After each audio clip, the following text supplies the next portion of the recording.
You ever have one of those days where you think you're just going to show up, do your job, and leave, and then something happens that completely changes everything? Yeah, that was me. I was just there to help my patient. That was it. Nothing more, nothing less. But what unfolded next? It wasn't in any textbook. No one prepared me for this. And honestly, even now, it still sits with me like a story I'm not sure I was ever meant to tell. But I'm going to tell it.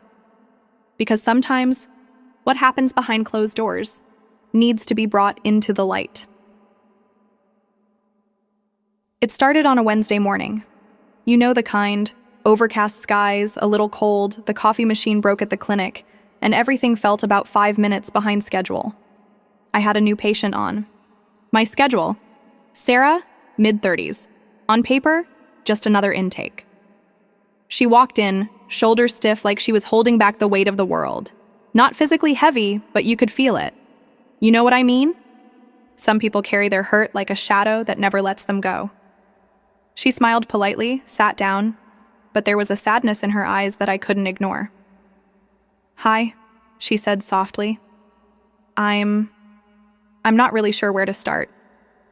So, I told her the truth. I said, "You don't need to start anywhere big, just start where it hurts the least." And that's when she told me her story. She'd been married for 9 years. To the outside world, they looked perfect. 2 kids, a nice house, family trips every spring, holiday cards with matching sweaters. But behind closed doors, it was quiet. Too quiet. She said her husband, Mark, stopped looking at her like she mattered. Conversations turned into checklists. Touches turned into routines. And love, it started to feel like a duty. Sarah wasn't angry. She wasn't even bitter. She was just tired. Tired of feeling invisible in her own home. She didn't come to me because she wanted to cheat. She didn't even come because she had. She came because she was scared she might. And she didn't know how to stop that part of her that just wanted to feel alive again. I remember asking her, "When's the last time someone asked you how you were doing?" And really meant it. She looked at me, eyes watering, and said, "I honestly don't remember." And that broke something in me. Not professionally, not romantically, but humanly. Just as one person looking at another, seeing their loneliness and realizing that sometimes the most dangerous thing in a relationship isn't the fights or the shouting. It's the silence. It's when no one sees you anymore. Week after week, she came back.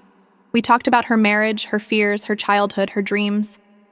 She was opening up, slowly peeling back the layers of herself that had been buried beneath years of pretending. But something started to shift. It was subtle at first. A longer pause at the end of a session. A smile that lingered. Eyes that didn't. Just look for safety, but maybe something else. Now let me be clear. Nothing happened between us. Not physically. Not even flirtation. But emotions. Emotions are their own language. And what we don't say can be louder than anything we do. There was a moment, a small one, when she touched my hand after a particularly raw session. Her fingers barely brushed mine, but it was enough. I could feel the line. And I knew I had to do something. I had 2 options. Pretend it didn't happen and keep going, or face it head on. So at her next appointment, I sat her down and said, "Sarah, I want to talk about something important, and I need you to hear this with the same honesty you've trusted me with." She looked nervous. She knew. I continued, "Therapy is a space for healing, but it can also become a mirror for the things we're missing outside these walls. And I think maybe, in some small way, this room has started to feel like more than just a place to talk." She was quiet, not defensive, just quiet. Then she said, "You're right. I don't want to cross that line, but I also don't know what to do with these feelings." I told her that what she was feeling wasn't shameful. It was human, and it wasn't about me. It was about the part of her that wanted to be seen. We agreed to pause therapy, not because she did anything wrong, but because we both needed space for the boundaries to breathe again. It was hard. She cried. I felt everything. Not attraction, not confusion, just the ache of knowing that sometimes, even when we're trying to help, the heart creates its own path. A few months later, she wrote me a letter. She thanked me for honoring her vulnerability. She said she finally sat down with her husband and told him everything, not about me, not in detail, but about how she felt, about the distance, the loneliness, the part of her that almost gave up. They went to marriage counseling. They're still together, working through it, slowly, honestly. You know, people always think infidelity is about lust, about desire. But in my experience, it usually starts in much quieter places. A missed hug, a cold shoulder, a silent dinner table. And sometimes it starts in an office where a person finally feels like they can breathe again. And it's not about love or betrayal or temptation. It's about being seen. I helped my patient. Then this happened. And maybe what happened was never about what could have gone wrong, but what could finally go right. So if you're listening to this right now, maybe you're feeling a little unseen. Or maybe you're the one who stopped looking. Don't wait for the silence to become too loud. Talk, touch, ask, see each other again, because love doesn't just disappear. Sometimes it just needs to be found again. Even if it starts in the quietest of rooms. After I read her letter, I sat there for a while, just still. Not because I was confused, but because it reminded me of something we often forget in this profession, that healing isn't always clean. It's not step 1, step 2, step 3. Sometimes healing is messy, complicated, quietly brave. Sometimes it's sitting across from someone and realizing you're not just listening to their pain, you're feeling it too. And that changes you. Sarah changed me. Not in some romantic storybook way, but in a way that made me more careful, more tuned in. It reminded me that emotional intimacy can feel just as intense as anything physical, and sometimes even more dangerous. There was one session, about a month before she ended things with me, that I still think about. She walked in wearing this blue sweater, nothing special, but her whole energy was different, lighter, hopeful. We sat down, and before I could even ask, she said, "I remembered what joy feels like yesterday." Blinked. "What happened?" She smiled. "I danced in my kitchen." I laughed. "To music?" "No music," she said. "Just me making dinner, and I started moving, and it felt silly and stupid and free. I haven't done that in years." That moment hit me. Because sometimes people don't need advice. They don't need a fix. They just need someone to remind them that they're allowed to feel joy again, that they're allowed to dance in the kitchen, even if no one else is watching. You know, we always think of infidelity as something that just happens, like a door flies open and someone walks through it. But it's more like a slow drift. You don't even notice it at first. A thought here, a memory there. A moment where someone else's voice feels warmer than the one at home. And if you're not careful, if you don't catch it early, it can sweep you right into something you didn't ask for, but almost needed. It's not right. But it is. Real. Sarah's story wasn't about betrayal. It was about pain. It was about years of emotional drought. About needing shelter and finding it in a place she didn't expect. Not in me, but in the space we created together. You know, for a long time, I only saw things from Sarah's side.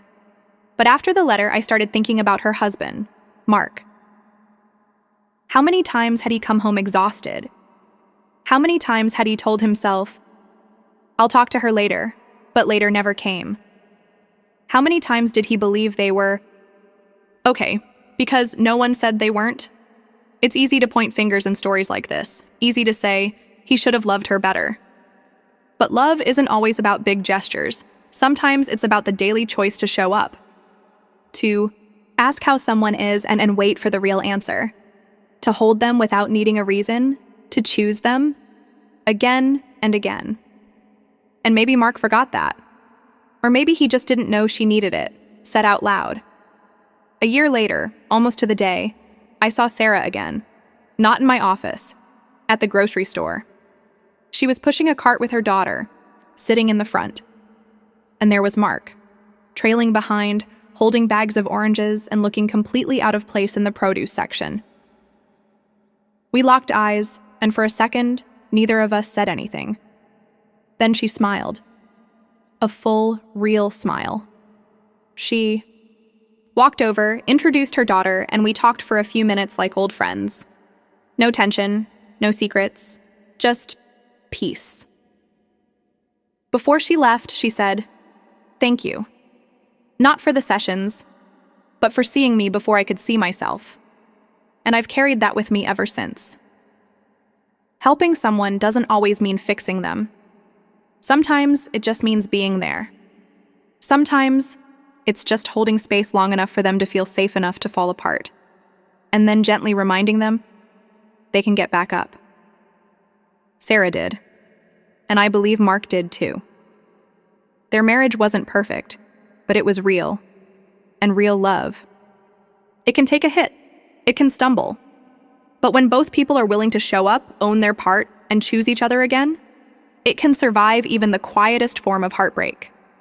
So if you've ever felt like Sarah, like you're unseen, unheard, slowly fading in your own life, please know this.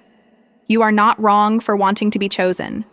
You are not selfish for needing connection. And you are not weak for almost giving in to the feeling of being desired again. But don't chase it in the wrong places. Find your voice. Speak your truth, even if it shakes, because real connection doesn't live in fantasy. It lives in hard conversations, in choosing to rebuild, in facing the silence, and answering it with love. I helped my patient. And what happened next didn't just change her. It changed me. Forever. Let this story sit with you. Let it move through you. And if it touched you in any way, share it with someone who needs it. You never know who's dancing in their kitchen just to feel alive again.